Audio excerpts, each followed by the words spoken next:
بسم اللہ الرحمن الرحیم نحمدہ ونصلی علی رسولہ الکریم۔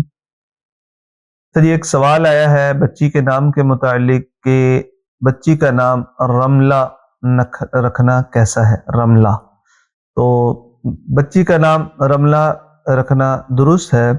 تو یہ جو ہے نا اس کی مختصر سا حکم ہے، آگے ہم اس کی تفصیل بیان کرتے ہیں۔ تو تفصیل میں جانے سے پہلے آپ اگر چینل پر نئے ہیں تو چینل کو سبسکرائب کر لیں، بیل آئیکن کو دبا کے ویڈیو کو لائک کر لیں اور دوسرے ساتھیوں کے ساتھ بھی اگر پسند آئے ویڈیو تو شیئر کر دیں۔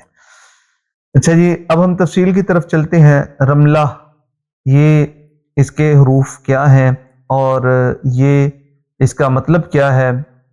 یہ نام رکھنا بہتر ہے یا جائز ہے یا بہت اچھا ہے، باعث جو ہے نا وہ مسرت ہے یا کیا ہے؟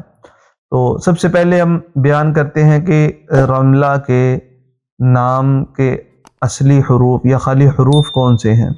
حروف کون سے ہیں؟ تو اس کے حروف ہیں رے، میم، لام اور ہے، جس کو ہم ہاتھی والی ہا کہتے ہیں، ہے۔ تو اور عربی کے اندر را، میم، لام اور ہا، رملہ، رملہ، جس طرح صائمہ کے اینڈ پہ ہا آتی ہے اسی طریقے سے رملہ۔ تو رملہ اس کا مطلب ہوتا ہے ریت، ریت، اور رملہ ایک صحابیہ کا نام بھی ہے۔ تو اسی طریقے سے حضرت ام حبیبہ رضی اللہ تعالی عنہا ام المؤمنین ہیں، ام المؤمنین حضرت ام حبیبہ، ان کا نام بھی رملہ ہے، رملہ۔ تو لہذا اس لیے یہ نام رکھنا درست ہے، بلکہ یہ نام رکھنا باعث برکت ہے۔ اور جو نام کسی صحابی یا صحابیہ رضوان اللہ عنہم اجمعین سے منسوب ہو اور رسول اللہ صلی اللہ علیہ وسلم نے اسے تبدیل نہ کیا ہو تو اس کے معنی کی طرف توجہ دینے کی ضرورت نہیں ہوتی۔ جس طرح کہ رملہ یہ ریت کا مطلب ہے، فاطمہ دودھ پلانے والی، ٹھیک ہے۔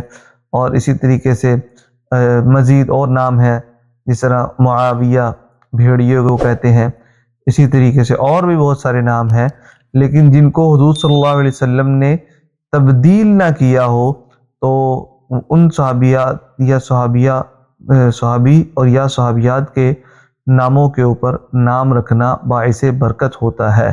تو لہذا رملہ اس کا مطلب تو ریت ہے، لیکن چونکہ حضور صلی اللہ علیہ وسلم کی ایک زوجہ محترمہ کا نام بھی ہے جن کو ام حبیبہ کے نام سے یاد کیا جاتا ہے، اور ان کا اصل نام رملہ ہے، یہ ابو سفیان کی غالباً بیٹی ہیں، تو حضرت معاویہ کی باپ شریک بہن ہیں، ٹھیک ہے، ماں ان کی الگ تھی، تو اس لیے رملہ نام رکھنا درست ہے۔